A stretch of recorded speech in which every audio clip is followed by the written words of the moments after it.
Good morning. Welcome to Wake Up with Ashland. We're glad to have you today. I should note that while you are waking up with Ashland, you are not waking up at Ashland. I am working from home today. I thought for today's topic, it might be more effective to do it from my own home using my own personal collection because that might be more relatable rather than using collections at Ashland in museum storage, etc. So wanted you to see that you can do what we're talking about at home so that you can get that sense for yourself.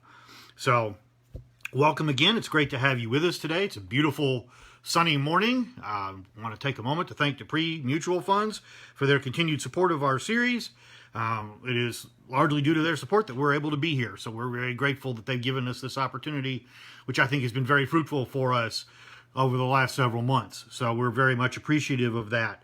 Want to make note, some of you have asked about, and I'm just going to go ahead and put out, if you're interested in knowing what our plan for reopening is, keep an eye on our social media, keep an eye on our website. That information will be posted soon.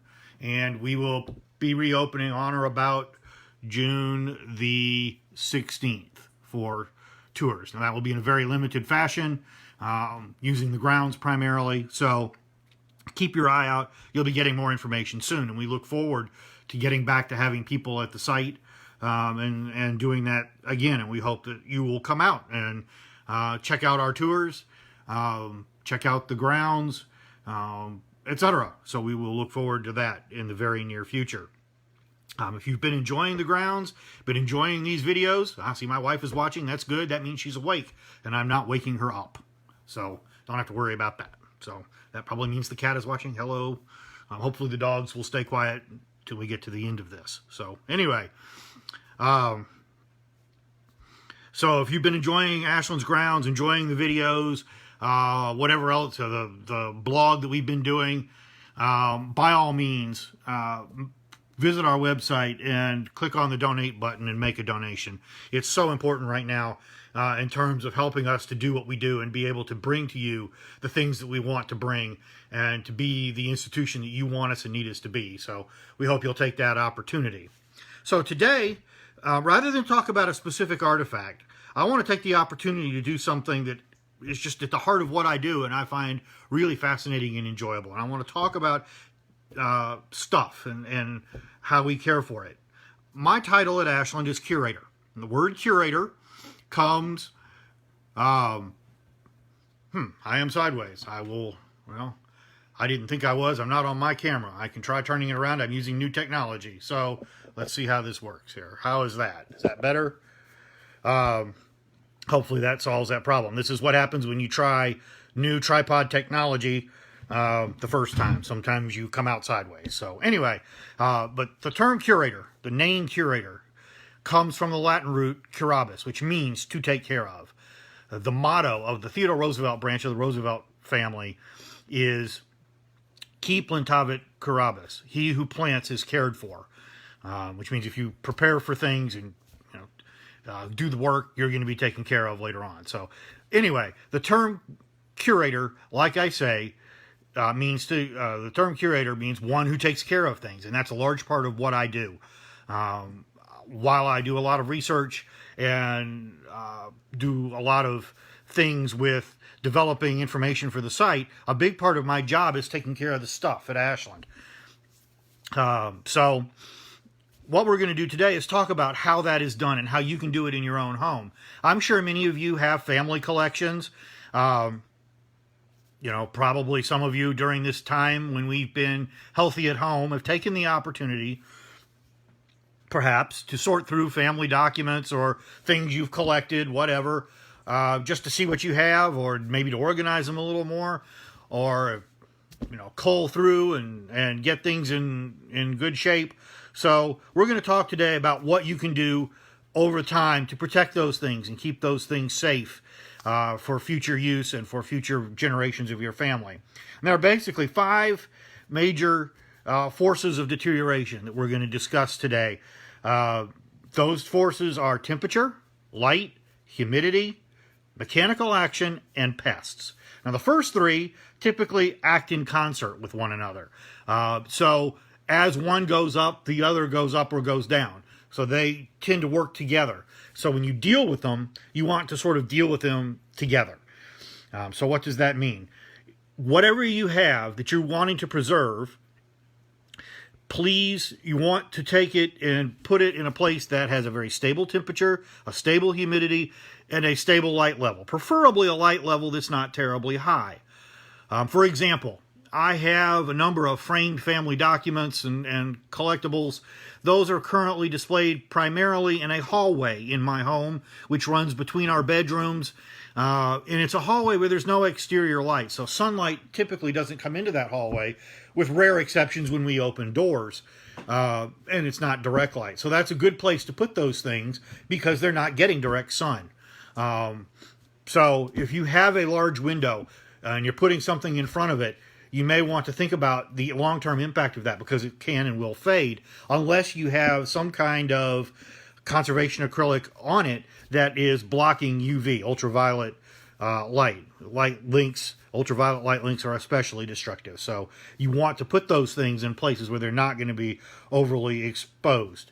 It is not, the exact temperature and humidity are not as critical as fluctuation. What you don't want is temperature and humidity to jump up and down either suddenly over a short period of time or a great deal over a long period of time. So for example, a lot of people want to put stuff that they have that they don't look at a lot in the attic. Well, most attics are not climate controlled. Most attics are not insulated. Those spaces can fluctuate over the course of a year from below freezing to well over 100 degrees. That is a huge temperature fluctuation. And those extremes can do very great harm to the things you collect. Plus, that fluctuation causes changes to the items that you're storing, and that's not a good thing. So you want to avoid attics, basements. Basements are often damp. If you have a good dry basement, that might be fine. My basement is pretty dry, but still in all, basements can be damp. Moisture typically goes to the lowest level, so might be better to put things on an upper level to avoid that problem. So outdoor storage buildings, again, not climate controlled, not a good place to put things that you want to collect. Bathrooms. Bathroom closets can be problematic. I'm going to show you why. So this item, pick my phone up here, is a Korean scroll. This was given to my father many years ago by a grad student he had at UK. And Mary is quite right. The garage is not good either. It's same principle. Garages typically are not climate controlled. So again, you're going to get lots of fluctuation. The other thing with garages, and to some extent attics, maybe basements, is that they also tend to have pests. Garages particularly, because those usually have connection to the outside. You get insects, you can get rodents. That's bad. But this is a Korean scroll given to my father by a grad student. We hung it in our home, and it hung for a number of years. And as often happens in life, we acquired other things, and my parents decided they wanted to change out for a different piece of art, so they did. And it went into storage, and it was in storage a long time until I asked my mother for it one day, because I hadn't seen it in a while, and thought, well, that's kind of cool, and if they're not going to display it, I might like to. And she said, sure. But it had been stored in a bathroom closet. Sorry, Mom, this is not meant to impugn you at all. It was something that I wouldn't have known at the time either. So, and what happens in a bathroom every day? Generally, at least once a day, and depending on the size of your family, 2, 3, 4, or more times a day. Anyone? What do we do in the bathroom several times a day? Not going to the bathroom, although that can be potentially problematic, I guess. No, we're talking about bathing or showering. When you bathe or shower, typically, most people use hot water. They want a hot shower. Hot showers produce steam. It injects that water vapor into the air and it spreads throughout the bathroom, which creates a very moist, warm environment. That resulted in fungus growing on the scroll. And over time, that fungus died off and left behind these spots, which is basically the waste product of the fungus. Those are called foxing. Foxing is generally not reversible. If you went to a conservator, it might be, but it would be very costly and very difficult and might put the piece at risk. So it's a problem that is not easy to solve. Fortunately, it's not too bad on this piece. It's not worth worrying about. It's a neat piece and a neat story, so I don't worry about that. But that's one reason why you don't want to store stuff in places where things fluctuate. You can get this sort of problem right here. I'll put my phone here. Another thing that you can do, and I do it with this piece, is rotate things. So, for example, I have a number of Asian scrolls, Chinese, Japanese, this one's Korean, and I have a split-level ranch. We live in a split-level ranch, my wife and I. So we have a 2-story foyer when you come into the house in our stairwell, which is great for these long, skinny scrolls. So what I'll do is put up 3 on one wall, and I have another wall at the top of the staircase where I can put something else, and I'll put those items out, and 6 months later, I'll put out different items. And what that does is reduce the exposure of the items currently being displayed. So less light, less issues with temperature, humidity, etc. They can go into storage in a very stable, dark environment, and it preserves them for a longer period of time. So that's a good way to go. We do this at Ashland. We do it at Ashland with things like quilts. Quilts are textiles. Textiles are pretty fragile, so we only put them out for a short, for a year at most. Some we put out less. We have a few that are really, really fragile, and so they either don't come out very often at all, or when they do come out, they don't come out for long. So we do that. We do that at home. My wife is a big-time quilter, and we are fortunate to have some incredible quilts that she and her mother and her grandmother and so on have done. And you have enough of them that we rarely have a quilt on the bed for more than a month or two at a time, which means that for preservation purposes, it's great.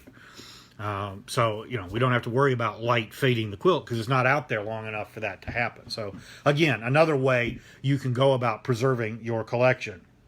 So, what about handling items? We talked about mechanical action. Mechanical action refers to damage caused by moving or handling items. One of the most dangerous things you can do for an artifact is pick it up and move it. Just the way it is. When I move things at Ashland, I make a plan. I check that plan more than once, and then I execute that plan. So I'll look everything that's between me and where I want to go. I know what's there. I make sure people aren't around. I do what I got to do to be sure I can get artifact from point A to point B. So be very careful, and if you don't have to, just don't. If you can't be, if you don't need to handle it, don't handle it. That's a simple thing. Mike asks about quilt storage. At Ashland, we store the quilts upstairs in textile storage. We store ours in boxes, which is not the most ideal, but we don't have space to roll them or store them flat, which would be the best. Rolling it on a tube is the best way because there are no folds. Laying it flat means it's not folded or rolled. Those would be optimal. We don't have that space. If you don't have that space at home, put it in a box, fold it, and every so often when you take it out to display it, fold it up in a different way so that the folds are not in the same place, which will reduce damage along those fold lines. Thanks for that question, Mike. And again, that goes to handling. So, like I say, if you're going to do it cautiously and carefully. Avoid having food and drink around when you handle artifacts. That creates problems potentially for pests. It introduces food items that pests might want to consume. So when you're doing stuff with your collection, set aside your food and drink. Have a snack before you start. Maybe have a snack afterward. Wash your hands real good before you start. It's always important to wash your hands so your hands are good and clean. Of course, we've been doing that a lot lately. This is a whole other reason to do it. But it makes sure that you don't get... And Sue mentions acid-free tissue. I'll come back to acid-free here in a minute. I have a whole section on that. So we'll talk about what that means. But make sure your hands are clean. You can also use gloves. These gloves are gloves from Ashland. They are white cotton. I have these gloves I really like because they have these little plastic, whatever they are, rubber nubbies, sort of little bumps on them, which means the grip is much more secure than if these were just cotton. And I prefer the cotton gloves. They breathe, they're comfortable. I wear these all the time. And so does Sue when she comes and helps me. So we have a whole lot of these at Ashland. And these are fine, and you can get these pretty easily in a variety of ways, pretty cheaply. So these are good to use if you're going to want to use gloves. You can also use nitrile or latex. Obviously, that's going to be hard to get right now. So you may not be able to find those as readily available. What is the downside to using gloves? Well, when you use gloves, whether it be latex or cotton, you to some extent lose tactile control. You lose the ability to some degree to as finely and carefully manipulate artifacts as you would without the gloves. So there are lots of times when I do documents, I almost never wear gloves, because with documents, I want the full tactile control that I have without wearing the gloves. So I just wash my hands, and that's what I do when I do documents. If I'm moving something really big and heavy and I can't get a good grip on it, I'll take the gloves off. It is better to have a good grip and be able to carefully handle than it is to wear the gloves and risk the damage that they might create. So that's what you need to think about if you want to wear gloves when you do this stuff. Another thing that you can do, and I've done it with a lot of my archival material in my own collection and to some extent at Ashland, is scan items and save them to your computer so that you can look at a picture without having to actually look at the original item. It's sometimes nice to look at the original item. Sometimes that's interesting. But oftentimes with scanning, you don't have to do that. It reduces the amount of handling that goes on. The other thing that can happen when you scan an item is that you can put it on your computer. If you scan it in high res, you can find details in it that you can't find with the naked eye. I have found some really amazing things in photographs by blowing it up on my computer screen that I couldn't see just looking at the original artifact. If you scan things, if you're going to create those kinds of files, I would save them to the cloud. They're less likely to disappear there. One of the realities I think we've all probably experienced is that we change computers from time to time, and invariably, one way or another, something gets lost on the computer, and you end up saying, oh, I wish I had those photos, but oh, they were on my old computer, and I don't know what happened to them. So a cloud storage solution is a good way to avoid some of that. You might make a backup on a memory stick and store that away in a deep storage place, a safety deposit box, a fire safe, a drawer, where it's not going to be used much, so that if you really need a backup, you have one. When I save images that I scan, I typically create what I call an archival image, which is the main image that I use for whatever I'm going to use. And that is I save that as an uncompressed image, meaning I save it in a format where it doesn't reduce the image size. If you save it as a JPEG, that's called compressed. It sort of omits some of the information to reduce the size of the file. If you save your image as a TIFF, that's uncompressed. And that has all the data there. And it's a large file, but you can do whatever you want with that. If you want to make a good print, you can do that. If you want to examine it up close, you can do that. If you want to put it on the web, if you want to email it to somebody, save it as a JPEG from your TIFF. Then you have an email version that's much smaller and much more easy to work with. And one of the nice things about digital imagery is they're very shareable. I have shared with many of my relatives images that I've scanned so that everybody has them. I have images that I have scanned that I don't own the original of. My grandfather did an album of his life back, I think in the 70s is when he started it, and he kept it going right up till he died, and it has all sorts of amazing stuff in it. Well, that was inherited by another relative, and rightly so. It belongs with that person. But I scanned everything in it so that I had that information, and I had those images and things to work with as I did my own work. So it works great. I mean, everybody benefits. Nobody has to be without. We're in an age where technology makes that possible. So another good way to go. So for storing things and protecting things, Sue mentioned acid-free tissue. Know your materials. What materials are you using to house items, to display items, etc.? And it can be hard to do that. There are a lot of different terms that are used. You often see archival or archival quality. What does that mean? Well, unfortunately, there's no legal standard or anything, so it may mean nothing. So when you look for things, look beyond that and see if it tells you what they mean by archival or archival quality. Look for things like acid-free or preferably acid-free, lignin-free. What does that mean? Any item made from a woody plant contains a chemical called lignin. Lignin breaks down. When it breaks down into acids. Those acids damage whatever the item is. So a cardboard box made out of plain corrugated cardboard, like what you get at the post office to mail things, that's going to have lignin in it. That box will eventually yellow, get brittle, and deteriorate.